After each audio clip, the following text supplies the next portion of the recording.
Mãe, o salão está vazio. Olha essa vergonha. Cancelei o buffet porque ninguém te suporta. As palavras do meu filho foram disparadas, apagando as luzes do meu sonho. Sou Jussara, 70 anos, merendeira de escola pública aposentada. Ele acha que sou um peso morto, mas esqueceu quem alimentou essa vizinhança inteira por 30 anos. O cheiro do salão de festas da Associação de Moradores, com seu piso de madeira encerado, sempre me trouxe boas lembranças. Mas naquela noite de sábado, o aroma parecia ter azedado. Eu estava parada no centro do salão, alisando a saia do meu vestido de seda azul marinho, o único luxo que me permiti em 5 anos. Havia 70 cadeiras de plástico brancas enfileiradas, cada uma vazia, me encarando como os dentes de uma boca escancarada, rindo da minha solidão. No canto, a mesa do bolo, com sua cobertura branca e flores de açúcar que eu mesma moldara na noite anterior, parecia uma ilha deserta num mar de silêncio. Ricardo, meu único filho, andava de um lado para o outro com o celular no ouvido, a testa franzida naquela expressão de empresário importante que ele adotou desde que se tornou gerente de uma concessionária de carros de luxo. Ao lado dele, minha nora, Beatriz, batucava com as unhas compridas e vermelhas na mesa de boas-vindas, olhando para o relógio de pulso a cada 30 segundos. O som do seu salto batendo no chão ecoava como o martelo de um juiz sentenciando minha morte. Eu te avisei, Ricardo, sussurrou Beatriz, alto o suficiente para eu ouvir, num tom que ela disfarçava de preocupação. Sua mãe vive no passado. As pessoas têm coisas melhores para fazer num sábado à noite do que vir comer salgadinhos e ouvir as mesmas histórias de 30 anos atrás. Respirei fundo, sentindo o ar frio do ar-condicionado encher meus pulmões. Meus dedos, calejados de descascar batatas e mexer os caldeirões da merenda escolar, tremiam um pouco, não de frio, mas de uma tristeza antiga, do tipo que se sente quando se percebe que criou um estranho dentro de casa. Olhei para o relógio na parede. 19:00. O convite dizia 19:00. As pessoas do nosso bairro tinham seu próprio fuso horário, mas o silêncio aqui era pesado, quase sólido. Ricardo desligou o telefone e caminhou na minha direção. Ele não me olhou nos olhos. Olhou para o bolo, depois para os balões murchando no canto e, finalmente, focou num ponto logo acima do meu ombro esquerdo. Mãe, já chega, disse ele, a voz ríspida, sem um pingo de afeto. Já são 19:10. Ninguém apareceu. Ninguém vem. Eles virão, filho. As pessoas trabalham até tarde. O ônibus demora. Tentei argumentar, minha voz saindo mais fraca do que eu pretendia. Eu queria soar firme, como a Jussara que comandava o refeitório com um único olhar. Mas aqui, eu era apenas uma velhinha pequena enfrentando um homem impaciente. Não é o ônibus, mãe. Ele explodiu, gesticulando com as mãos. É você. Você é tão intrometida. Está sempre dando palpite na vida dos outros. Sempre se metendo na vida dos vizinhos. Tentando ajudar quem não pediu. Sempre contando as mesmas histórias de glória de quando era líder comunitária. As pessoas se cansaram disso. Ninguém quer vir celebrar uma velha que só sabe reclamar e dar lição de moral. Suas palavras me atingiram como tapas. Senti meu rosto queimar. Intrometida. A palavra ecoava na minha cabeça. Eu, que passei noites em claro cuidando dos filhos dos vizinhos para que eles pudessem trabalhar. Eu, que organizei mutirões para asfaltar nossa rua quando a prefeitura esqueceu que existíamos. Eu, que organizei rifas para comprar o material escolar dele, do próprio Ricardo, vendendo bolo de pote no portão da fábrica. Agora eu era apenas intrometida. Liguei para o buffet e mandei cancelar a entrega dos salgados quentes. Ele continuou, impiedoso. Não vou gastar dinheiro com comida que vai para o lixo. Vamos embora. A Beatriz tem um jantar com os sócios da firma dela e ainda podemos chegar se sairmos agora. Você cancelou? Perguntei, um nó se formando na minha garganta. Mas filho, e se alguém aparecer? Ninguém vem. Enfia isso na sua cabeça, ele gritou, e o som reverberou no salão vazio. Aceite que seu tempo já passou. Você agora é só um fardo. Vamos, pegue sua bolsa. Eu te deixo em casa antes de irmos. Beatriz já estava na porta, segurando a maçaneta com aquele olhar de pena misturado com desprezo que é pior que ódio. Olhei para o bolo. Eu o fizera com recheio de abacaxi com coco. O favorito de Ricardo quando era criança. Lembrei-me dos seus aniversários, quando a casa ficava cheia, mesmo sem ter reboco nas paredes. Nunca cancelei uma única festa dele, mesmo quando o dinheiro do mês tinha acabado. Eu sempre dava um jeito. Mas ali, diante daquele homem de terno bem cortado que checava impacientemente o relógio, percebi que o menino que amava bolo de abacaxi não existia mais. Ele tinha vergonha de mim, vergonha da minha origem, das minhas mãos ásperas, do meu jeito simples de falar, da minha insistência em tratar todos como família. Para ele, sucesso significava se afastar de tudo que eu representava. Uma calma estranha tomou conta de mim. Não era resignação, era algo mais profundo, como a quietude antes de uma tempestade de verão. Eu não choraria, não na frente deles. Eles queriam que eu desmoronasse, que entrasse no carro chique deles e agradecesse pela carona, confirmando que eu era apenas uma velha dependente e inconveniente. Ajustei meus óculos, ergui o queixo e o encarei nos olhos pela primeira vez naquela noite. Eu entendo, eu disse. As palavras saíram firmes, secas. Podem ir, Ricardo. Ele piscou, confuso com a minha falta de drama. Esperava súplicas, esperava lágrimas. Como assim? Você vem com a gente. Não vou te deixar sozinha aqui nesse salão vazio, no meio do nada. É perigoso e patético. O salão está pago até meia-noite, respondi, caminhando até uma das cadeiras de plástico e me sentando com a coluna reta, como uma rainha em seu trono. O dinheiro do aluguel saiu da minha aposentadoria, não do seu bolso. Eu vou ficar. Mãe, pare de ser teimosa. Ricardo bufou, passando a mão pelo cabelo com gel. O que você vai fazer aqui? Ficar olhando para as paredes? Isso é ridículo. Vamos embora. A Beatriz já está esperando no carro. Vá, Ricardo, repeti, cruzando as mãos no colo. Mãos que seguraram esse menino quando ele tinha febre. Mãos que carregaram tijolos. Mãos que agora descansavam em paz.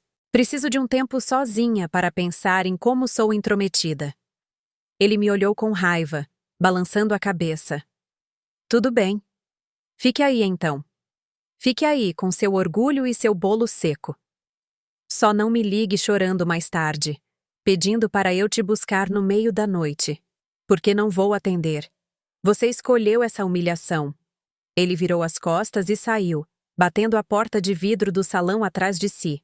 Ouvi o motor do carro importado dar a partida, o som abafado dos pneus no asfalto e depois. Silêncio. Eu estava sozinha. O salão parecia imenso.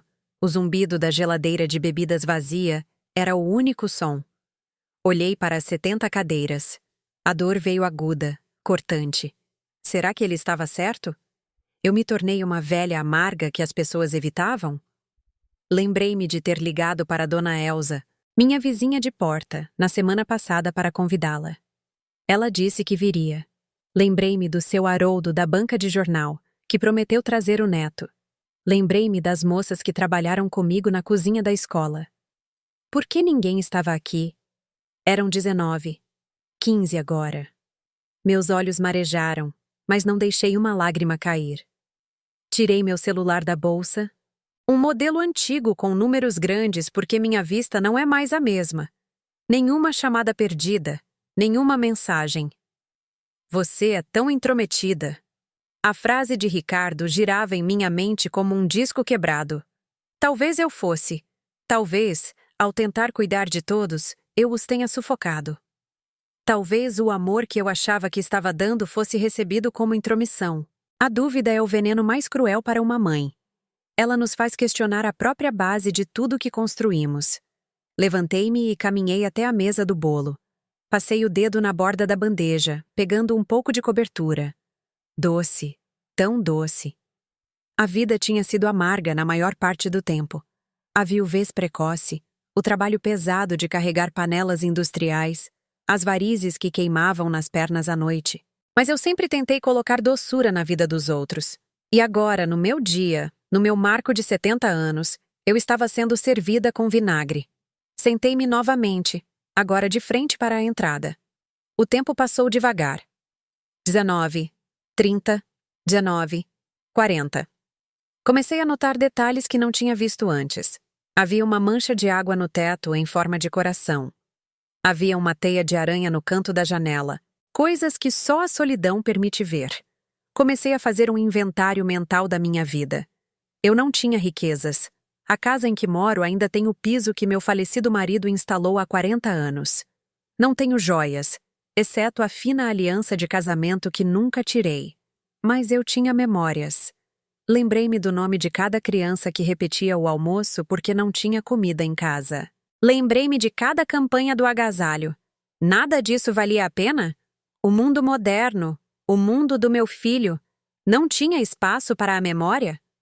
Foi então que percebi algo estranho.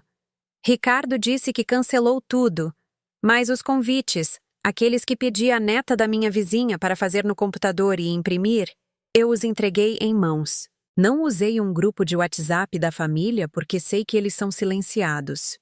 Fui à casa das pessoas, olhei nos olhos delas. Se Ricardo cancelou o buffet, ele deve ter ligado para a empresa. Mas como ele poderia cancelar os convidados? Ele não tinha o número de telefone de Dona Elsa. Ele não conhecia o seu Haroldo. Ele não sabia quem era Maria da Costura. Um pensamento frio percorreu minha espinha. Ele não havia avisado a ninguém que estava cancelado. Ele simplesmente presumiu que ninguém viria. Ou pior, ele queria que ninguém viesse para provar seu ponto, para me quebrar, para me fazer vender a casa e me mudar para aquele lugar caro que ele chama de residência sênior, onde ele não teria que se preocupar mais com a velha intrometida. Olhei para o relógio novamente. 20:00. 1 hora desde que ele se foi. O salão ainda estava vazio, mas algo dentro de mim havia mudado. A tristeza estava dando lugar a uma brasa quente no meu peito. Eu não estava errada sobre minha vida. Eu não podia estar. 30 anos de dedicação não evaporam assim. De repente, ouvi um barulho. Não era o vento. Era um som rítmico, distante, mas se aproximando. Parecia um tambor. Não, eram palmas. Eram vozes.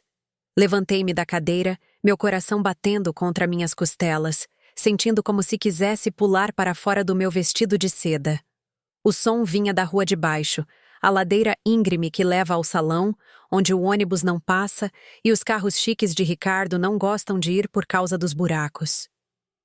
Caminhei até a janela de vidro sujo que dava para a rua. A iluminação pública era fraca, um amarelo doentio que mal perfurava a escuridão do bairro antigo. Mas eu vi sombras, muitas sombras. Figuras subindo a ladeira. Não 2 ou 3, mas uma massa de gente. Eu vi uma faixa improvisada. Ouvi uma gargalhada alta que reconheci imediatamente. Era a risada de Cida, que trabalhou comigo na limpeza da creche por 10 anos. Ouvi o som de um ukulele sendo afinado. Eles não estavam vindo de carro. Não estavam vindo de Uber. Estavam vindo em procissão, caminhando juntos, como fazíamos para as festas da igreja antigamente. Ricardo pensava que o mundo funcionava no relógio dele, na lógica fria dos negócios e dos convites digitais. Ele esqueceu que o meu mundo, o mundo de Jussara, funciona na sola do sapato, no abraço apertado e na consideração. Ele pensou que eu estava sozinha porque ele me deixou sozinha. A porta de vidro do salão tremeu com a primeira batida. Eu não abri imediatamente. Fiquei ali no meio do salão, sentindo a energia mudar. O ar frio e morto da sala foi subitamente invadido por um calor humano que atravessou as paredes antes mesmo de as pessoas entrarem. Respirei fundo, alisei meu vestido mais uma vez e limpei o canto do olho com as costas da mão. O "eu entendo" que eu disse ao meu filho ganhou um novo significado. Eu entendi, sim. Entendi que ele não sabia de nada. A maçaneta girou. A porta se abriu com um estrondo alegre, e a primeira coisa que vi não foi um convidado, mas uma multidão que trazia consigo o cheiro da rua, o cheiro de flores colhidas nos jardins de casa e, o mais importante, o cheiro de justiça. Minha festa de 70 anos não havia sido cancelada.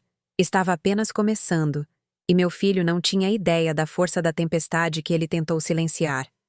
A primeira coisa que senti não foi alegria. Foi o impacto físico do barulho. Aquele silêncio fúnebre que Ricardo havia deixado para trás foi estilhaçado como um prato caindo em um piso de pedra. Cida entrou primeiro, com aquele vestido florido que ela usa em todos os casamentos e batizados, os braços abertos e um sorriso que faltava um dente na lateral, mas que iluminava o salão mais do que o lustre empoeirado. "Chegamos! Chegamos!" Ela gritou, e atrás dela veio uma enxurrada de gente. Fiquei ali, paralisada, a mão no peito, tentando entender como aquele salão vazio se transformou num formigueiro humano em questão de segundos. Eram vizinhos da minha rua, gente do quarteirão de cima, as moças do refeitório, seu Haroldo com o neto no colo, Maria da Costura e até o pastor Matias, que mal consegue andar por causa da gota, se arrastava com uma bengala e um isopor debaixo do braço. Mas o que aconteceu? Gaguejei enquanto Cida me envolvia num abraço de urso que cheirava a lavanda barata e a uma longa caminhada. Já passa das 8 horas. O Ricardo disse que ninguém viria. Cida me soltou, segurando meus ombros e me sacudindo gentilmente, rindo alto. "Ricardo?" "Aquele menino nunca soube de nada, Jussara. Alugamos uma van para trazer o pessoal mais velho, mas a desgraçada quebrou no meio da ladeira. Tivemos que vir a pé, mulher. E quem sobe aquela ladeira correndo?" O pastor tinha que parar a cada 3 metros. Dona Elza perdeu um tamanco. Foi uma novela. Olhei para a multidão. Estavam suados. Alguns enxugavam a testa com lenços, outros se abanavam com as mãos. Mas ninguém, absolutamente ninguém, parecia chateado. Pelo contrário, havia uma energia elétrica no ar. A vibração de pessoas que superaram um obstáculo para estar ali. Eles não vieram por obrigação. Ninguém sobe uma ladeira íngreme num sábado à noite por obrigação. Eles vieram por mim. Foi quando a realidade me atingiu de uma forma diferente. Ricardo olhou para o relógio e viu um atraso. Olhou para a sala vazia e viu um fracasso. Mas ele não sabia que o nosso povo tem o seu próprio tempo. O tempo da dificuldade. O tempo de quem depende de transporte precário e pernas cansadas. Ele julgou o meu mundo com a régua do mundo dele, onde tudo é imediato e descartável. Mas Jussara? A voz de Maria veio do meu lado, preocupada. Ela olhava para as mesas nuas onde o buffet deveria estar. Cadê a comida? O Ricardo não contratou aquele buffet chique do centro? Meu sangue gelou. A vergonha tentou subir pela minha nuca. Como eu ia dizer àquelas 100 pessoas que meu filho tinha levado a comida embora? Que ele achava que elas não eram dignas? Que ele achava que eu não era digna? Respirei fundo, lembrando da postura que adotei quando ele saiu. Eu não mentiria. O Ricardo cancelou, eu disse, com a voz firme, embora meu coração doesse. Ele achou que vocês não viriam por causa do atraso. Mandou a empresa do buffet embora para não gastar dinheiro. Disse que a festa tinha acabado. Um silêncio momentâneo caiu sobre o grupo mais próximo a mim. Vi os olhos se encontrarem. Indignação, choque.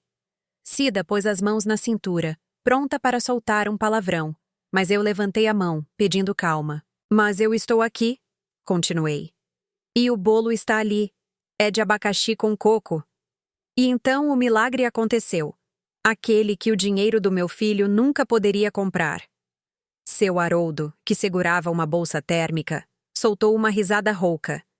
Ele cancelou? Perdeu, porque todo mundo sabe que festa boa mesmo é aquela que cada um traz um prato. E como se fosse ensaiado, o som de zíperes se abrindo e tampas de plástico estalando encheu o salão. "Eu trouxe empadão de frango, daquele que você gosta, Jussara", gritou um ex-aluno lá do fundo. "Quem tem carne louca? Alguém trouxe pão?" Outra voz respondeu. O isopor do pastor está cheio de guaraná. A Maria trouxe as quiches. Eu observei, atônita, enquanto aquelas mesas tristes e vazias eram cobertas por travessas coloridas, potes de margarina reaproveitados cheios de maionese, garrafas de guaraná e bolos de fubá embrulhados em papel alumínio. Em 5 minutos, o vazio que Ricardo tanto desprezara se transformou no banquete mais farto que eu já vira. Não tinha a etiqueta dos buffets caros. Não havia garçons de luvas brancas servindo canapés minúsculos. Havia comida de verdade. Comida feita pelas mesmas mãos calejadas que as minhas. Meus olhos se encheram de lágrimas, mas desta vez não as segurei. Deixei que rolassem. Caminhei até o buffet improvisado e passei a mão sobre uma toalha de renda que Dona Elsa havia estendido às pressas. Vocês trouxeram comida para a minha festa? Perguntei com a garganta apertada. Cida me abraçou de lado novamente. Jussara, a gente sabia que o Ricardo ia aprontar alguma. Aquele menino virou as costas para nós faz tempo. A gente se organizou no grupo da Associação de Moradores. Cada um traz um prato, porque se faltar, a gente completa. Ninguém ia te deixar na mão. Fiquei ali, absorvendo aquela informação. Eles sabiam. Sabiam do meu filho melhor do que eu estava disposta a admitir para mim mesma. Enquanto eu tentava manter as aparências, fingindo que Ricardo era um homem bom e ocupado, o bairro inteiro já tinha visto sua arrogância. E em vez de me julgarem por ter criado um filho ingrato, eles decidiram me proteger da ingratidão dele. Você é tão intrometida, ele havia dito. Olhei para aquelas pessoas. Eu verificava o dever de casa dos filhos delas? Sim. Eu batia na porta delas para avisar sobre as vacinas no postinho? Sim. Eu organizava a fila do sopão e dava bronca em quem tentava furar? Sim. Para Ricardo, isso era ser intrometida. Mas ali, vendo o carinho nos olhos delas, percebi a verdade que ele, com todos os seus diplomas e carros importados, não conseguia ver. Eu não era intrometida. Eu era necessária. A intromissão que ele condenava era o cuidado que mantinha essa comunidade unida. Foi a minha insistência que garantiu que muitos dos rapazes que agora abriam cervejas e riam num canto não tivessem se voltado para o crime. Foi a minha interferência que salvou Dona Elsa de uma depressão profunda quando o marido dela morreu. Porque eu ia lá todos os dias com um pedaço de bolo para conversar, mesmo quando ela não queria abrir a porta. O poder que eu pensei ter perdido com a idade, o poder que Ricardo disse ter se tornado um fardo, estava ali, pulsando na minha frente. Eu não era uma velha descartável num salão alugado. Eu era a matriarca desta grande, bagunçada e barulhenta família. Senti minha coluna se endireitar ainda mais. A dor nas minhas juntas parecia ter desaparecido. Jussara, um rapaz alto com tatuagens nos braços, veio em minha direção. Era Léo. Lembro-me de ter dado inúmeras broncas nele na fila da merenda por roubar o lugar dos menores. Hoje ele segurava um aparelho de som. Liguei na tomada, tia. Posso botar um som? Peguei aquela playlist dos anos 70 que a senhora gosta. Pode, Léo, respondi, sentindo uma alegria juvenil borbulhar no peito. E põe bem alto. Quero que o som chegue até a avenida principal. A música começou. Earth, Wind and Fire. September. A ironia alegre da canção me fez sorrir. Ricardo só queria dinheiro. Nós só queríamos amar. Enquanto a multidão começava a dançar e as crianças corriam entre as cadeiras de plástico, comecei a pensar estrategicamente. Ricardo e Beatriz achavam que eu estava sentada no escuro, chorando, aprendendo minha lição de insignificância. Provavelmente estavam num restaurante caro agora, comendo pratos com nomes franceses que mal enchem a barriga, falando mal de mim para seus parceiros, rindo da velha teimosa. Eles tinham certeza absoluta do meu fracasso. Essa era a minha vantagem. Peguei meu celular da bolsa novamente, olhei para a câmera. Nunca fui muito boa com tecnologia. Ricardo sempre suspirava quando eu pedia ajuda para mandar uma foto. Mãe, é intuitivo, ele dizia, impaciente. Mas eu aprendi sozinha. Aprendi observando meus netos de consideração, os filhos de Cida. Chamei Jéssica, a neta de Dona Elza, uma menina de 15 anos que não largava o celular nem para comer. Jéssica, querida, vem aqui. Ela veio, mascando chiclete, o rosto iluminado pela tela. Oi, vó Jussara. Feliz aniversário. Obrigada, querida. Escuta, você sabe fazer aqueles vídeos ao vivo? Aqueles que aparecem no Facebook e no Instagram na hora? Ela riu. Claro que sei. A senhora quer fazer uma live. Quero, respondi, com um brilho nos olhos que não sentia há anos. Mas não quero aparecer sozinha. Quero que você filme tudo. A comida, a dança, o bolo. E quero que você marque o Ricardo e a Beatriz. Você é amiga deles no Facebook, né? Super. A Beatriz vive postando foto de bolsa cara. Sigo ela pra rir, disse Jéssica com a honestidade brutal dos adolescentes. Perfeito. Então comece a filmar. Mostre ao mundo que a festa da Jussara acabou de mudar de dono. Jéssica ergueu o celular. Estamos ao vivo, vó Jussara. Diga alguma coisa. Olhei para a lente da câmera, não com raiva. Raiva é para os impotentes. Olhei com serenidade, ajeitei o cabelo e sorri aquele sorriso de quem já viu muito nesta vida. A festa está só começando, pessoal, eu disse. Quem achou que este salão ficaria vazio esqueceu que a Jussara nunca anda sozinha. Podem vir, que aqui tem comida de verdade e gente de verdade. A música aumentou. A multidão aplaudiu ao fundo, erguendo copos de plástico e pedaços de empadão.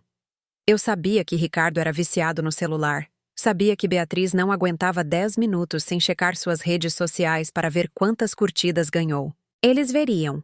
Talvez não agora, mas em breve. E quando vissem, não veriam uma mãe abandonada.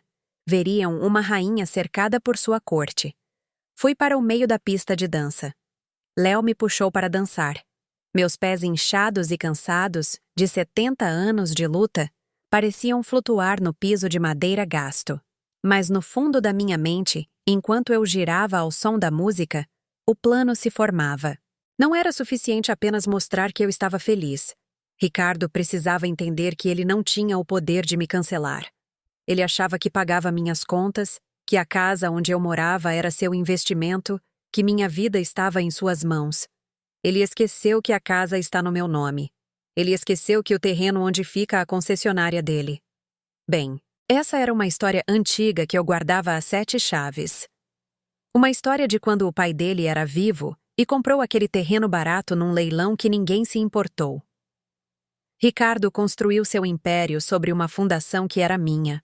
Eu sempre o deixei pensar que era o dono de tudo para não ferir seu ego, para que ele se sentisse o homem da casa. Mas a velha intrometida aqui guardou todos os papéis numa lata de biscoitos debaixo da cama. Olhei para a entrada. A noite estava apenas começando, e meu filho, sentado em seu jantar chique, não tinha ideia de que a notificação que em breve piscaria em seu celular não seria apenas um vídeo de festa, seria o início da queda de seu pedestal de arrogância. A música parou por um momento, e o pastor Matias bateu a bengala no chão pedindo a palavra. Irmã Jussara! Ele bradou com sua voz de trovão. Antes de cortarmos o bolo, queremos dizer uma coisa. O salão ficou em silêncio. Até as crianças pararam. Seu filho não veio, disse ele sem rodeios. Mas olhe ao seu redor.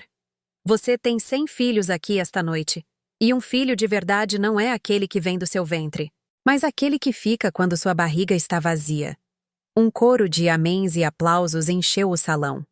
Eu sorri, mas por dentro, minha determinação endureceu como cimento. Eu amava Ricardo. Deus sabe que sim. Mas o amor de uma mãe também é sobre ensinar. E ele precisava de uma lição que a vida não lhe dera, mas que eu, Jussara, estava prestes a ensinar. Peguei um copo de guaraná, ergui-o num brinde silencioso para a câmera de Jéssica, que ainda gravava, e dei um gole. O gás doce desceu pela minha garganta. Estava na hora de Jussara deixar de ser a cozinheira dos bastidores e assumir a cozinha principal. O banquete estava servido, e a justiça seria o prato principal. Boom! Enquanto o ritmo funk do Earth, Wind and Fire ecoava pelas paredes daquele salão, fazendo o assoalho vibrar sob os pés de mais de 100 pessoas, senti pela primeira vez em muitos anos o controle da minha própria história. Não era aquele controle nervoso de quem tenta agradar a todos, correndo para lá e para cá com bandejas, preocupada se os salgados estavam quentes ou as bebidas geladas. Era o controle sereno de quem sabe exatamente onde está pisando. Eu estava dançando com Léo, girando devagar por causa do meu joelho, mas com um sorriso que não cabia no meu rosto. A cada volta, eu olhava para Jéssica no canto, seu celular erguido, transmitindo tudo ao vivo. Ela me fazia um sinal de positivo, indicando que a audiência estava subindo. "A senhora está famosa, Jussara", Léo gritou por cima do som dos metais na música. "Tem gente comentando da Flórida." Eu ri. "Famosa? Eu não queria fama. Eu queria que uma pessoa específica visse isso. Eu queria que Ricardo, lá em seu restaurante chique comendo escargot, ou qualquer outra coisa que pareça borracha temperada, se engasgasse com sua própria arrogância." Pedi licença a Léo e fui até a mesa onde Jéssica estava estrategicamente posicionada perto do bolo e das travessas de comida caseira. A mesa parecia um banquete de rei, mas um rei que gosta de substância, não de firulas. "Como estamos indo, querida?" perguntei, enxugando o suor da testa com um guardanapo de papel. "Vó Jussara, a senhora não vai acreditar." Os olhos de Jéssica se arregalaram, a tela do celular iluminando seu rosto jovem. "Tem 300 pessoas assistindo agora. Todo mundo do bairro está compartilhando nos grupos. Olha este comentário da dona Ortiz da farmácia. Que vergonha esse filho trocar uma festa dessas por um jantar de rico. Viva a Jussara." Senti um calor no peito que não era da dança. Era validação. Por anos, Ricardo me fez sentir pequena. Ele comentava sobre minhas roupas, meu jeito de falar alto, minha mania de colecionar potes de plástico. Dizia que eu era da idade da pedra, mas ali na tela daquele aparelho moderno, o mundo dizia o contrário. O mundo dizia que caráter não envelhece. "Jéssica", eu disse, me inclinando e baixando a voz, embora o barulho da festa me protegesse. "O Ricardo." "Ele já viu?" A menina mordeu o lábio, hesitando por um segundo, e então assentiu. "Já, vó Jussara. O perfil dele apareceu na lista de espectadores há uns 5 minutos, e o da Beatriz também." Meu coração deu um pulo, mas o forcei a se acalmar.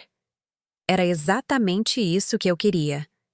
"Eles comentaram alguma coisa?" "Ainda não", disse ela. Depois soltou uma risadinha maliciosa. "Devem estar em choque. Acharam que a senhora estaria chorando no escuro, né?" "Acharam", confirmei, alisando a toalha de renda.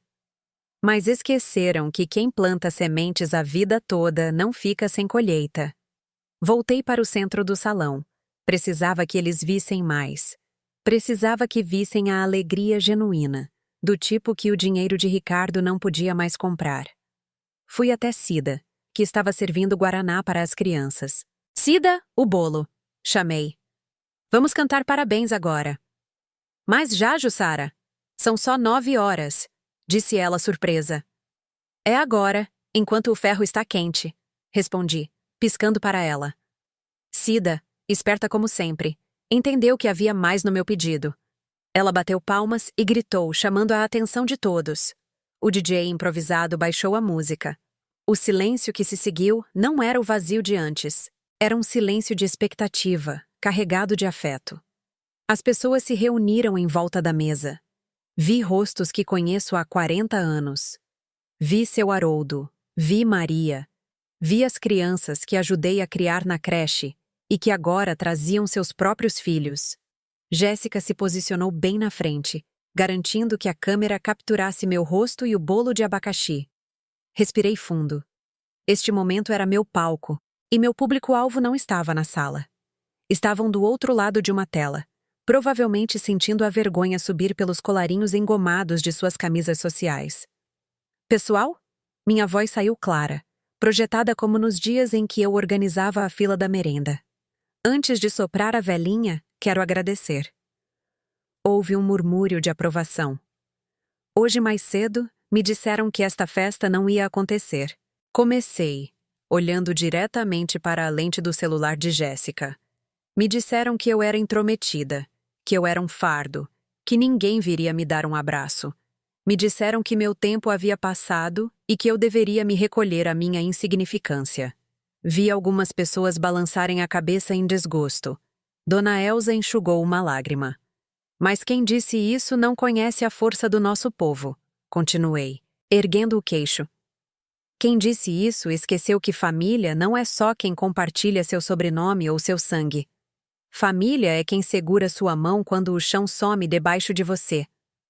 Família é quem traz uma travessa de macarrão com queijo e um sorriso quando tudo o que você tem é um salão vazio. Os aplausos começaram tímidos e depois cresceram.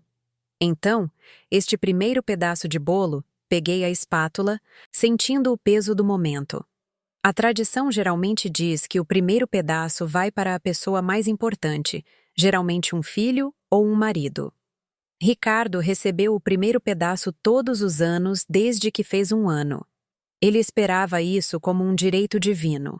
Este primeiro pedaço não vai para alguém que compartilha meu sangue. Vai para alguém que compartilha meu coração. Cortei uma fatia generosa, com bastante recheio. Este pedaço é para a Cida, anunciei, que nunca me deixou esquecer quem eu sou. O salão explodiu em aplausos e assobios. Cida veio, chorando, me abraçar, e a cena foi caótica e linda, com cobertura borrando sua bochecha e todos cantando Com Quem Será. Foi nesse exato momento que senti minha bolsa vibrar na cadeira atrás de mim. Era uma vibração insistente e longa. Uma chamada de telefone. Pedi licença a Cida e fui até minha bolsa. Peguei o telefone. Na tela, uma foto de Ricardo sorrindo de terno azul num dia em que estava de bom humor. Filho, chamando. Encarei o aparelho. Jéssica ainda filmava a festa, agora focada em seu Haroldo contando uma piada. Ninguém estava olhando para mim naquele segundo. Meu dedo pairou sobre o botão verde de atender. O hábito de mãe é forte. O instinto de atender no primeiro toque, de resolver o problema dele, de perguntar: O que foi, filho? Está tudo bem?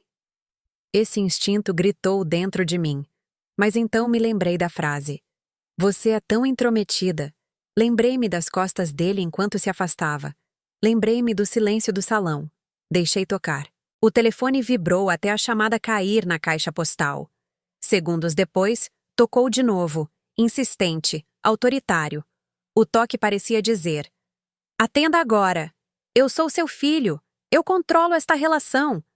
Virei o telefone com a tela para baixo na mesa, abafando o som e a luz. Não atendi.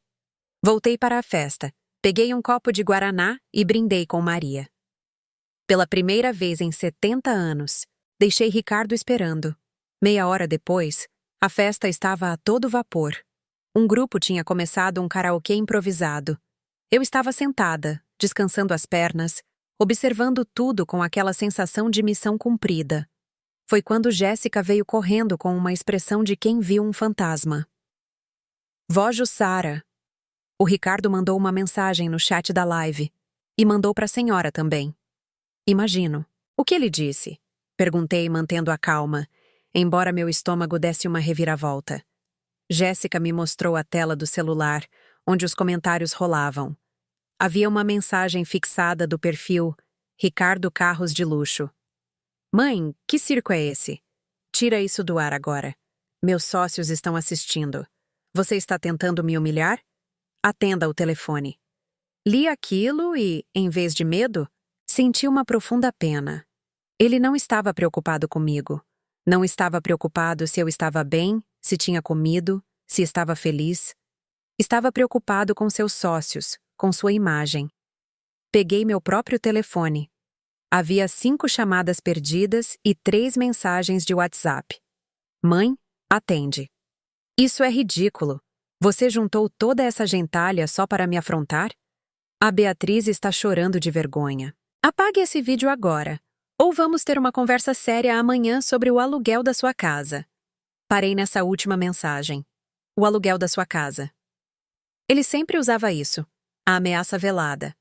A casa onde moro, onde ele cresceu, ele alegava que era dele porque pagava o IPTU nos últimos anos e tinha reformado a fachada. Gostava de dizer que me sustentava, que me dava um teto. Respirei fundo, sentindo o cheiro de bolo e perfume barato que enchia o salão. Aquele cheiro era o cheiro da liberdade. Ricardo achava que tinha poder porque tinha dinheiro. Achava que eu era uma velha indefesa que precisava da caridade dele para ter onde dormir. Ele não sabia. Ele realmente não sabia. Ou havia esquecido, ou sua arrogância havia apagado de sua memória como as coisas realmente funcionavam. Comecei a digitar. Meus dedos não tremiam mais. Não usei gírias da internet. Digitei devagar, catando as teclas, mas cada palavra era um tijolo na construção da minha defesa. Ricardo, a festa não vai acabar agora. O salão é meu até meia-noite. E sobre a conversa séria amanhã, acho uma ótima ideia. Traga a Beatriz. Precisamos mesmo conversar sobre uns papéis. Mas não sobre aluguel. Vamos conversar sobre a escritura do terreno onde fica a sua concessionária. Aquele que você acha que está com o banco, mas que na verdade está na lata de biscoitos da sua mãe intrometida. Apertei enviar. Vi os 2 tracinhos ficarem azuis instantaneamente.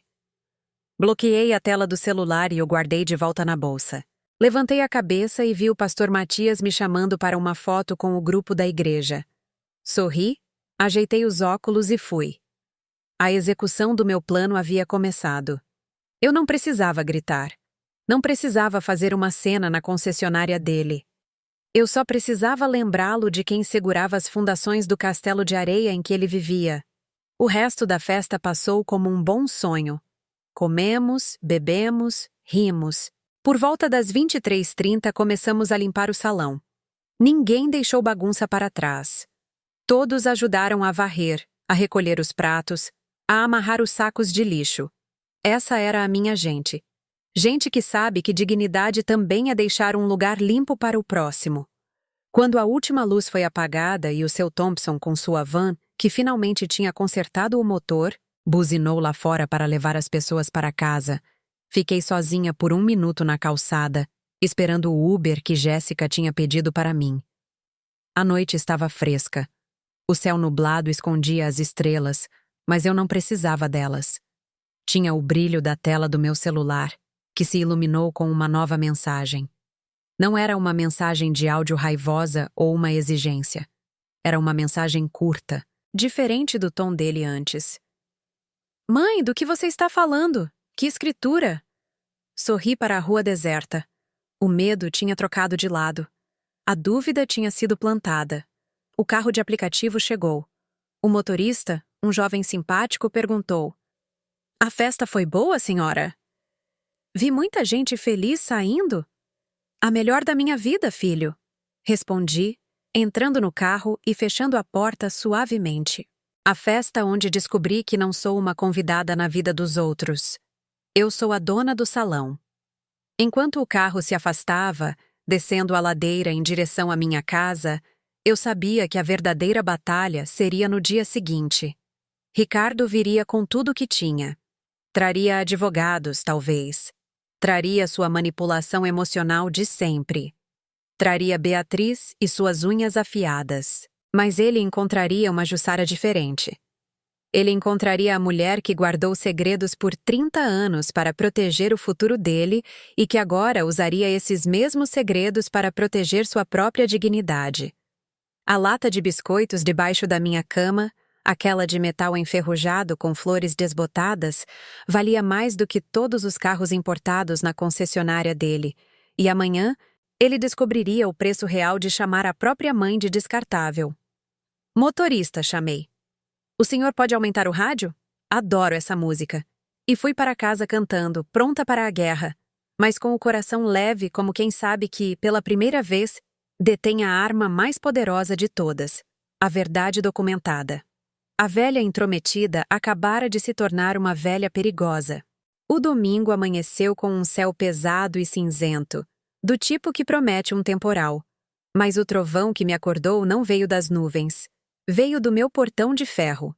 Eram 7h30 da manhã quando as batidas começaram, violentas, desesperadas, fazendo o cachorro do vizinho latir sem parar. Não precisei olhar pela janela para saber quem era. O motor daquele carro importado tem um ronco específico, um som de dinheiro e arrogância que eu conhecia bem. Levantei-me da cama devagar, meu corpo reclamando um pouco da dança da noite anterior. Mas era uma dor boa, a dor de ter vivido. Vesti meu roupão de chenille desbotado, calcei meus chinelos e fui para a cozinha. Botei a água para ferver. O café vinha primeiro. O furacão Ricardo podia esperar a borra assentar no filtro. As batidas continuaram, agora acompanhadas de gritos abafados. Mãe, abre essa porta. Eu sei que você está aí. Caminhei pelo corredor da minha casa simples, aquela sobre a qual ele ameaçara ter uma conversa sobre o aluguel. Abri a porta da sala, destranquei a porta de tela e fui até o portão. Ricardo estava vermelho, suando frio, usando a mesma roupa da noite anterior. A gravata estava frouxa, pendurada no pescoço como um laço. Beatriz estava no carro, janela fechada, usando óculos de sol enormes, parecendo uma mosca varejeira assustada. Abri o portão sem dizer uma palavra. Ricardo entrou como um touro numa arena. Você perdeu o juízo? Ele gritou, enfiando o celular na minha cara. Olha isso! Olha o que você fez! Na tela estava o vídeo de Jéssica. Milhares de visualizações, comentários de gente que eu nem conhecia, chamando meu filho de ingrato, sem coração, um almofadinha. Bom dia para você também, filho. Respondi, virando as costas e entrando em casa. O café está passando. Café? Você acha que eu vim aqui para tomar café? Ele me seguiu, seus sapatos caros batendo na minha antiga linóleo gasta. Meus sócios me ligaram às 6 da manhã. O grupo da concessionária está pegando fogo. Você tem noção do estrago que essa sua festinha de periferia vai fazer nos meus negócios? A imagem da empresa, mãe. A imagem. Entrei na cozinha e o cheiro de café fresco acalmou meus nervos. Servi uma xícara para mim. Não ofereci a ele. As boas maneiras que lhe ensinei, ele jogara fora. Não precisava desperdiçar as minhas agora. A imagem da empresa, repeti soprando a fumaça da minha xícara. Engraçado você falar de imagem. Ontem, quando você me deixou sozinha num salão vazio, a imagem que você tinha de mim era de uma velha descartável. Agora que o mundo viu quem é quem, você está preocupado. Apague esse vídeo, ele ordenou, batendo a mão na mesa de fórmica. A xícara tremeu. Ligue para aquela menina da favela, a Jéssica, e mande ela tirar tudo do ar agora. Diga que foi um mal-entendido, que eu estava doente. Invente alguma coisa. Beatriz entrou na cozinha então. Ela não gritou. Sua tática era outra. Veneno com mel. Jussara, ela começou, tirando os óculos de sol. Seus olhos estavam inchados, mas não de choro, de raiva contida. O Ricardo está chateado, você entende? Nós só queremos o seu bem. Esse vídeo expõe a família, te deixa ridícula. Podemos consertar isso. O Ricardo pode pagar uma viagem para você. Um cruzeiro. Que tal? Você some por uns dias, a gente diz que você estava confusa. Soltei uma risada seca. Confusa. A tática clássica de chamar uma pessoa idosa de senil para invalidar a verdade. Sentem-se, eu disse. Minha voz não era alta, mas tinha um peso que fez os dois pararem. Não vou sentar nesta cozinha caindo aos pedaços para ouvir sermão, Ricardo bufou. Você vai apagar o vídeo? Ou o quê, Ricardo? Interrompi, olhando-o nos olhos. Vai me despejar?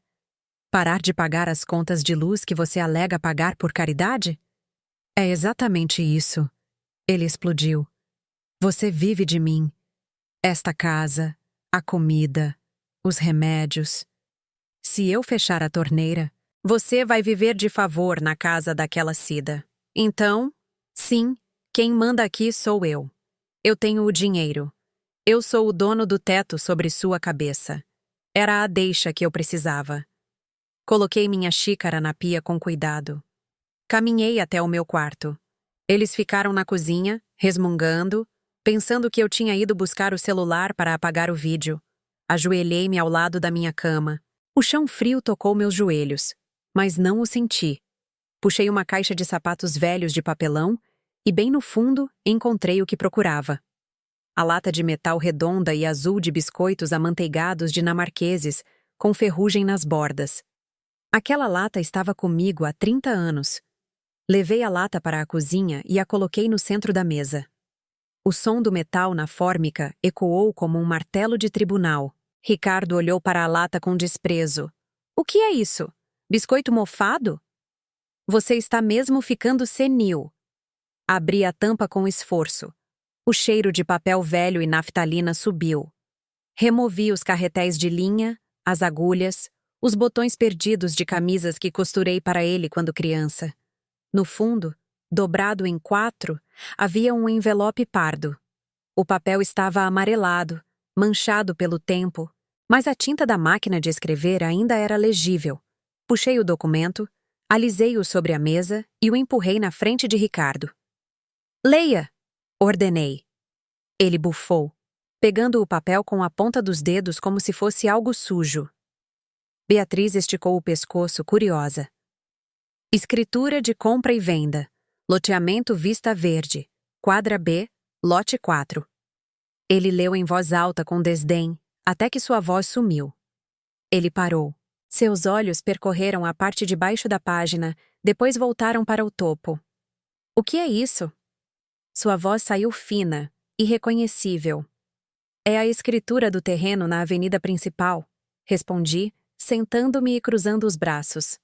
O terreno onde fica a sua concessionária, Ricardo. Onde você construiu aquele prédio de vidro lindo. Mas o papai disse que era da empresa, ele gaguejou, o suor na testa agora visivelmente escorrendo. Ele disse que comprou no leilão para o negócio. Seu pai comprou, mas a empresa dele faliu antes que ele pudesse transferir para o nome da firma. Para não perder o terreno para os credores na época, ele colocou no único nome limpo da família. O meu. Ricardo olhou para Beatriz, que estava pálida, com a boca ligeiramente aberta. Isso não vale nada. Ele tentou rir, mas foi um som nervoso e quebrado. Eu construí lá. Eu tenho a posse, eu pago o IPTU. Você paga o IPTU porque é o mínimo que um inquilino deve fazer, eu disse calmamente. E quanto ao prédio, você construiu em terreno alheio, filho. Sem contrato de aluguel, sem autorização formal, apenas com a permissão verbal da sua mãe. Um acordo de boca. Acho que é assim que os advogados chamam. E um acordo de boca pode ser desfeito a qualquer momento. Basta o dono pedir o imóvel de volta. Beatriz, que entende mais de dinheiro do que de gente, foi a primeira a captar o tamanho do buraco em que estavam. Ela arrancou o papel da mão dele e leu freneticamente. Ricardo? Ela sussurrou a voz trêmula. Se isso for válido, se o terreno é dela, todo o capital da empresa está comprometido. O prédio é uma benfeitoria em terreno de terceiro. Se ela vender o terreno, a gente perde o ponto, perde o negócio. O silêncio que caiu na cozinha foi pesado, sólido. O zumbido da geladeira parecia o motor de um avião. Ricardo olhou para mim. Pela primeira vez em anos. Não estava olhando de cima para baixo. Estava me olhando com terror. A velha intrometida, a cozinheira ignorante, a mulher que ele pensava que sustentava, detinha o poder de demolir seu império com uma única assinatura. Você. Você não faria isso, disse ele, tentando encontrar sua arrogância novamente, mas falhando. Eu sou seu filho. Engraçado, respondi sem piscar.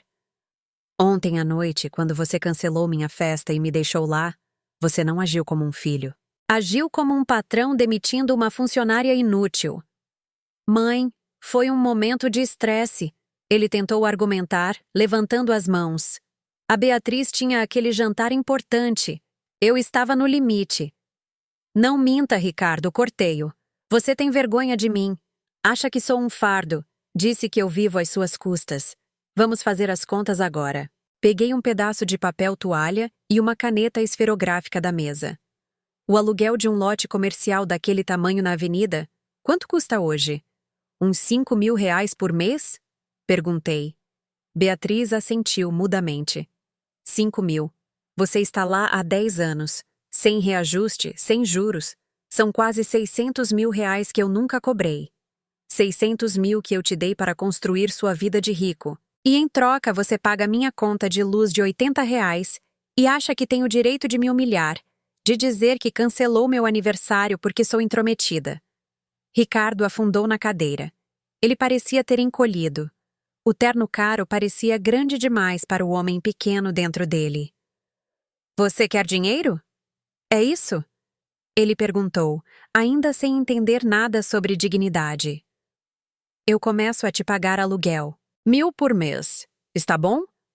Balancei a cabeça, sentindo uma profunda tristeza misturada com satisfação. Ele ainda achava que tudo podia ser resolvido com a carteira dele. Eu não quero o seu dinheiro, Ricardo. Vivo muito bem com minha aposentadoria e meus bolos. Esta casa aqui é minha também. A escritura está na lata, debaixo dos carretéis de linha. Você nunca pagou o aluguel desta casa. Só pagou o IPTU porque registrou o endereço da sua empresa aqui para fugir de fiscalizações no começo. Eu sei de tudo, filho. Fingi que não sabia para você se sentir homem, para se sentir importante. Levantei-me e fui até a janela. A chuva começara a cair lá fora, lavando a poeira da rua. O que você vai fazer? Perguntou Beatriz com a voz suave, aterrorizada. Vai tomar a concessionária. Virei-me para encará-los. Eu poderia vender aquele terreno amanhã para aquela construtora que vive me mandando cartas. Eles pagariam à vista. Poderia ir para aquela casa de repouso de luxo de que você tanto fala e viver como uma rainha. Mas eu sou mãe. E mãe é um bicho bobo que não desiste, mesmo quando o filho não merece. Ricardo ergueu a cabeça, um brilho de esperança nos olhos. Então, tudo fica como está? Não. Bati a mão na mesa novamente, fazendo os dois pularem. Nada fica como está. As regras do jogo mudaram. Peguei o documento e o guardei de volta na lata, fechando a tampa com firmeza. Primeiro, o vídeo fica no ar. É o seu castigo. Lide com a vergonha. Aprenda que ações têm consequências. Se seus sócios reclamarem, diga a verdade. Que você foi um péssimo filho e está tentando ser melhor. Humildade nunca matou ninguém. Ricardo engoliu em seco. Segundo, o desrespeito acaba. Chega de mãe isso, mãe aquilo. Chega de Beatriz revirando os olhos quando eu conto uma história. Na minha casa, você entra de cabeça baixa e pede a bênção.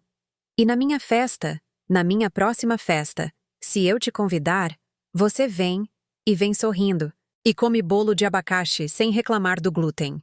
Terceiro, continuei, vendo Beatriz assentir freneticamente. Eu quero um contrato de verdade. Vamos formalizar o aluguel do terreno. Mas, mãe, você disse que não queria dinheiro. Ricardo choramingou. Não quero para mim. O valor integral do aluguel será doado todo mês para a creche comunitária onde a Cida trabalha e para o asilo público do bairro, em nome da Fundação Jussara. Você vai depositar religiosamente no dia 5 de cada mês, e se atrasar um dia, eu vendo o terreno. Ricardo estava pálido, fazendo cálculos mentais. Ele sabia que não tinha escolha. Sabia que qualquer juiz daria ganho de causa para mim com aquela escritura na mão. Estava encurralado pela própria ganância. Ok, ele sussurrou. Ok, mãe, vamos fazer o contrato. Bom, agora saiam da minha cozinha. Quero terminar meu café em paz, e depois vou à igreja agradecer pela festa linda que tive ontem. Eles se levantaram devagar, como se estivessem feridos. Ricardo parou na porta, olhou para a lata de biscoitos na mesa e depois para mim. Havia algo novo em seus olhos. Não amor, ainda não. Era medo. E talvez, pela primeira vez, um pingo de respeito. Respeito forçado, mas respeito. Tchau, mãe, disse ele baixinho. A bênção, Ricardo, corrigi. Ele hesitou, cerrou a mandíbula, mas abaixou a cabeça. A bênção, mãe, Deus te abençoe e te dê juízo, filho. Eles saíram na chuva. Observei pela janela enquanto corriam para o carro. Beatriz discutia com ele, gesticulando nervosamente. Ricardo entrou no carro e ficou ali por um momento, as mãos no volante, antes de dar a partida. Quando o carro desapareceu na esquina, não senti o vazio de antes. Senti uma plenitude imensa. Peguei meu celular. Havia uma nova mensagem de Jéssica. Vó Jussara, o vídeo bateu 50.000 compartilhamentos. Estão pedindo a receita do bolo. Sorri. A receita do bolo era fácil. Farinha, açúcar, ovos e abacaxi. A receita da vida era mais complicada. Paciência, amor e, quando necessário, uma lata de biscoitos velha cheia de documentos que provam que nunca se deve subestimar uma mulher que construiu sua vida com as próprias mãos. Fui até a lata, dei um tapinha afetuoso na tampa enferrujada e a levei de volta para seu esconderijo seguro. O poder não precisa ser exibido o tempo todo. Ele só precisa estar lá, guardado, pronto para ser usado quando alguém confunde bondade com fraqueza. Agora eu tinha um império para administrar. E o primeiro decreto real seria tomar um banho quente e vestir minha melhor roupa de domingo. A velha intrometida acabara de se tornar a acionista majoritária da vida do filho, e ele teria que trabalhar muito para reconquistar suas ações. A chuva lá fora lavava o asfalto, mas aqui dentro, a tempestade passara, deixando o ar limpo, fresco e com cheiro de vitória. 6 meses se passaram desde aquela noite no salão. O tempo, que na minha idade costuma passar rápido demais, parece ter desacelerado para acompanhar o novo ritmo que impus à vida. Hoje é uma terça-feira de sol, daquelas que secam a roupa no varal em meia hora. E estou aqui, parada no meio do parquinho da creche comunitária Tia Cida, respirando o cheiro de tinta fresca e feijão temperado com alho. Não é mais a mesma creche com goteiras onde tínhamos que colocar baldes em dias de chuva. O telhado é novo, suas telhas vermelhas brilhando ao sol. As paredes, antes descascadas e mostrando o tijolo cru, agora ostentam um amarelo ouro vibrante, pintado num mutirão que organizamos no mês passado. E o dinheiro para tudo isso? Bem, digamos que a divisão imobiliária da família finalmente começou a dar o retorno social que deveria. Olho em direção ao portão e vejo o carro prateado de Ricardo parar. Antigamente, meu coração disparava de ansiedade, imaginando se ele vinha para brigar ou para pedir algo. Hoje, meu coração bate firme, com a calma de quem segura as rédeas. Ele sai do carro, ajeita o terno, que parece um pouco menos engomado ultimamente, e caminha em nossa direção. Não traz flores, mas traz algo muito mais útil. O envelope pardo mensal. A bênção, mãe, diz ele ao se aproximar, tirando os óculos de sol. A voz ainda carrega aquele tom de quem está sempre com pressa, mas a bênção sai automaticamente, sem a hesitação raivosa daquela manhã chuvosa na minha cozinha. Deus te abençoe, Ricardo, respondo, estendendo a mão para o envelope. Pontual. Dia 5 é dia 5. O banco estava cheio, mas consegui sacar o dinheiro, ele comenta, olhando ao redor. Seu olhar pousa no escorregador novo e colorido onde 2 crianças riem alto. O parquinho. Ficou bom. Abro o envelope ali mesmo. Conto as notas. 5.000 reais. O aluguel do terreno da concessionária que agora paga o leite, a carne e a manutenção deste lugar. Ficou ótimo, filho, digo, guardando o dinheiro na minha velha bolsa de couro. Sabe quem ajudou a pintar aquela parede ali? O Léo. Aquele que você chamava de vagabundo. Agora ele é o monitor de atividades das crianças. O salário dele sai deste envelope. Ricardo franze a testa. Desconfortável, mas não discute. Aprendeu a engolir suas respostas afiadas. O contrato informal que assinamos, com a escritura original como garantia, operou um milagre em sua educação que 30 anos de disciplina nunca conseguiram. A Beatriz queria saber se a senhora vem jantar no domingo. Ele muda de assunto, chutando uma pedrinha no chão. Ela quer fazer um assado. Sorrio por dentro. Beatriz, a nora que revirava os olhos, agora me marca em posts no Instagram com a legenda "Minha sogra, minha inspiração". Depois que o vídeo da festa viralizou e a cidade inteira tomou meu partido, ela, esperta que é, percebeu que brigar com a avó Jussara era suicídio social. Agora tenta atrelar sua imagem à minha, fazendo o papel da família unida e caridosa. Eu deixo. Contanto que a atuação dela garanta que meu filho me trate com respeito e pague o que deve à comunidade, aceito um papel de coadjuvante em seu feed de rede social. Diga a ela que eu vou. Respondo. Mas avise que a sobremesa eu levo. Não confio naquele pudim de caixinha que ela faz.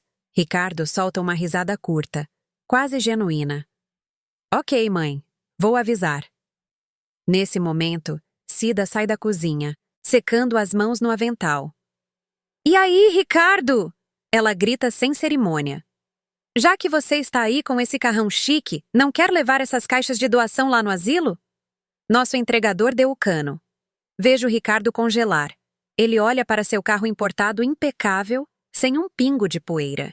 Depois olha para as caixas de papelão empilhadas no canto, cheias de roupas e sapatos usados. O Ricardo de 6 meses atrás teria rido na cara dela e saído cantando pneu. Ele olha para mim. Eu apenas ergo uma sobrancelha esperando. Pode.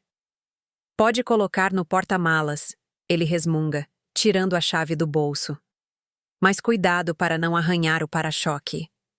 Cida pisca para mim e chama 2 dos meninos mais velhos para ajudar a carregar. Observo meu filho, o gerente de concessionária de luxo, abrindo o porta-malas de seu veículo de alta classe para carregar doações para os pobres. Ele não está fazendo isso porque de repente se tornou um santo. Está fazendo isso porque sabe que a velha intrometida está observando. Mas quer saber? De tanto ser forçado a ajudar, uma hora talvez ele descubra que não dói. Obrigada, filho. Digo, tocando seu braço. O tecido de seu terno é frio, mas sinto o músculo tenso embaixo relaxar um pouco. Você está fazendo uma coisa boa.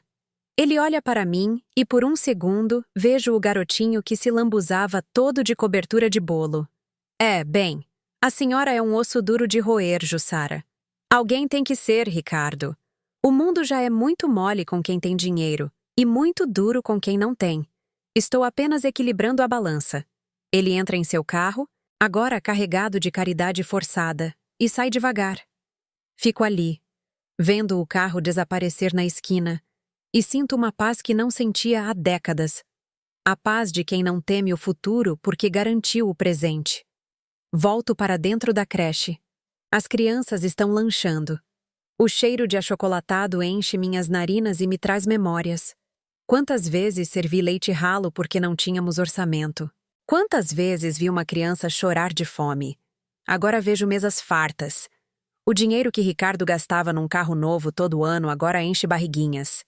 Sento-me em uma das cadeirinhas de criança e apenas observo. Cida senta ao meu lado, suspirando de cansaço. Quem diria, hein, Jussara? Diz ela servindo-nos um café. O barão dos carros fazendo frete pra gente. Você é uma mulher perigosa. Não sou perigosa, Cida. Dou um gole no café forte. Apenas cansei de ser invisível. A gente passa a vida inteira construindo o chão para os outros pisarem. E quando ficamos velhos, eles querem que a gente vire o capacho. Eu decidi que não sou capacho. Sou o alicerce. E se mexerem no alicerce, o prédio todo vem abaixo. Ela ri. Aquela risada maravilhosa que sacode seu corpo todo. E aquela lata de biscoitos? Ainda está lá? Está lá, debaixo da cama, guardada por anjos e pela minha insônia. Mas acho que não precisarei abri-la novamente tão cedo. O medo é um excelente guardião da memória. A tarde cai suavemente. Ajudo a limpar as mesas. Converso com as mães que vêm buscar seus filhos. Muitas delas viram o vídeo da minha festa. Elas me olham diferente agora. Não sou mais apenas a vizinha idosa que reclama do som alto. Sou a mulher que venceu o sistema. Algumas vêm me pedir conselhos. Jussara, meu marido está bebendo demais. Jussara, meu filho não quer estudar. Eu ouço. Aconselho. Tornei-me, sem querer, uma espécie de juíza de paz do bairro. Eles me chamam de sábia. Eu sei que sou apenas teimosa. A teimosia, quando usada para o bem, vira perseverança. Quando chego em casa, o sol já se pôs. Minha casa está silenciosa, mas não vazia. Está preenchida pela minha própria presença.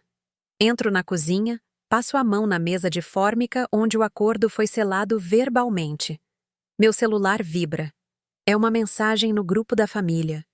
Sim, eles me adicionaram ao grupo agora, e não sou mais eu quem é removida. É uma foto de Beatriz. Ela postou uma selfie segurando uma travessa de pudim, provavelmente comprado numa confeitaria chique e transferido para sua própria travessa, com a legenda: preparando o almoço de domingo em família, muito animada para receber minha sogra amada. Família é tudo. Abençoada.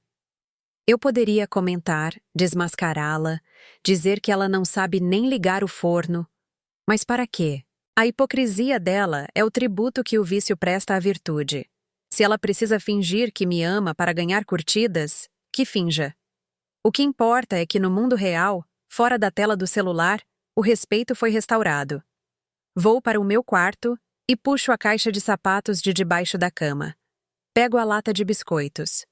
O metal frio na minha mão é reconfortante. Abro a tampa. O cheiro de memórias guardadas sobe. O envelope pardo está lá, intacto.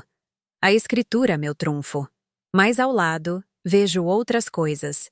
Fotos antigas de um Ricardo Banguela, seu boletim escolar com notas vermelhas que eu o ajudei a transformar em azuis.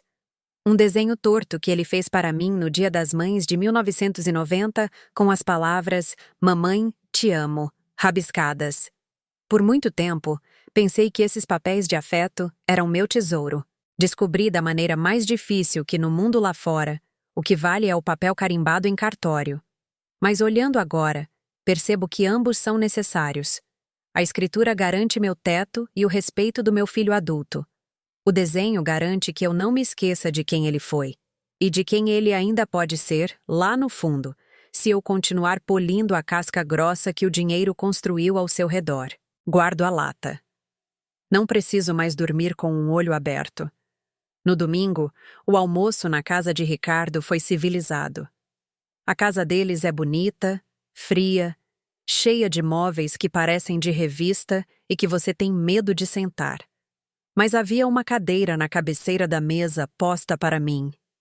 Beatriz serviu a comida, sorrindo demais, falando alto demais. Ricardo estava mais quieto. Em um momento, enquanto Beatriz buscava mais vinho na cozinha, ele olhou para mim.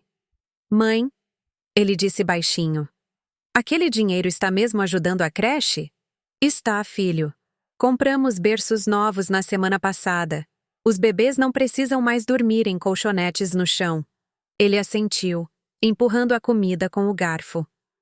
"Passei por lá ontem, voltando do trabalho. Vi que pintaram o muro.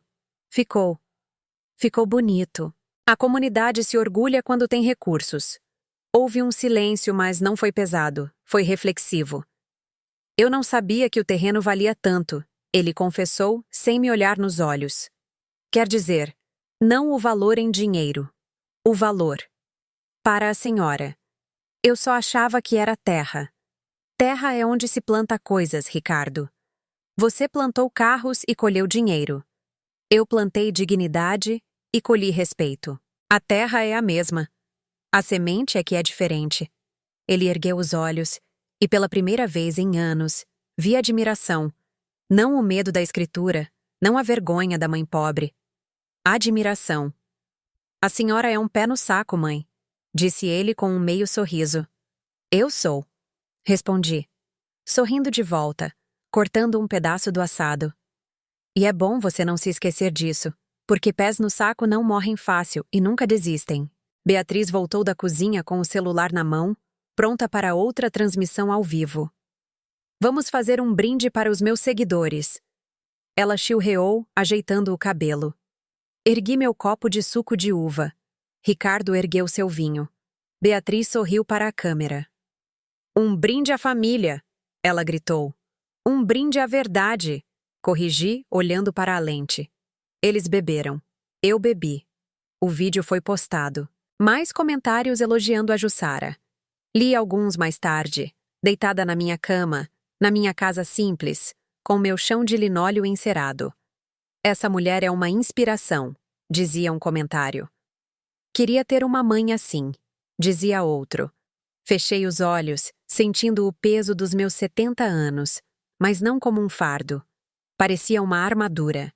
Eu havia recuperado minha voz, havia recuperado meu lugar à mesa e, o mais importante, havia ensinado ao meu filho que o amor de mãe é incondicional, mas a paciência de mãe tem limite. E documentação. Amanhã é segunda-feira, hora de ir ao banco checar o extrato da conta da Associação de Moradores. Tenho planos de reformar a pracinha.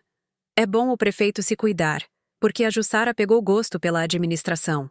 E se ele acha que pode me ignorar porque sou uma velhinha de chinelos, terei o maior prazer em mostrar a ele que tamanho não é documento, mas uma escritura de terreno? Ah, isso é. Dizem que a vida começa aos 70. Não sei se começa, mas posso garantir que aos 70 você perde o medo de fazer a vida acontecer nos seus próprios termos. O salão estava vazio naquela noite, mas minha vida nunca esteve tão cheia. Apago a luz do abajur. A escuridão é reconfortante. Lá fora, a cidade dorme. Aqui dentro, a leoa descansa, com sua lata de biscoitos guardando o reino, pronta para acordar e rugir novamente assim que o sol nascer. Porque ser intrometida foi a melhor decisão que já tomei.